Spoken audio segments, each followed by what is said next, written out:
ময়নার আম্মু ময়নার বাবাকে বিয়ের আগে থেকে বিড়ি ছাড়ার জন্য বলতেছে, কিন্তু ময়নার বাবা কোনো প্রকারে বিড়ি ছাড়তে রাজি না। এখন কি হবে? এখন কি ময়নার আম্মু কি ময়নার বাবাকে ছেড়ে চলে যাবে? দেখুন পুরো ভিডিওটা। তোমার নেশায় পাগল আমি, তুমি পাগল কিসে?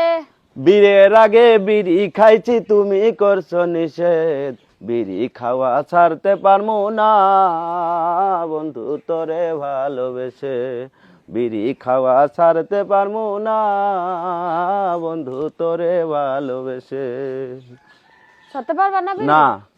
আচ্ছা ছাড়তে না পারলে তোমার সেশনে দিব না। আচ্ছা দিও, তুমি বিড়ি খাইবা খাওয়ার না। ছাইরা দেবো। এর কথা আমি বিড়ি খাওয়া ছাইরা দেবো। বিড়ি খাইতে পারবা না, হ্যাঁ, খাইতে পারবা না। বিড়ি আমি খাইলে তুমি দেখবা? দেখবো আমি লোক লাগাই দিব যে তুমি বিড়ি খাইতে। লোক লাগাই দিয়ে তুমি আমার কি করবা? পরে বাড়ি আইলে বিচার বইব, কিসের বিচার করবো? বিড়ি খাওয়ার বিচার এদেশে বইবো। বিড়ি খাওয়ার জন্য কোনো বিচার বসে? আমার বাড়ি বসবো। দেখ মনে। তো বন্ধুরা, এই ভিডিওটা যদি ভালো লাগে অবশ্যই লাইক কমেন্ট শেয়ার করে দেবেন। ধন্যবাদ।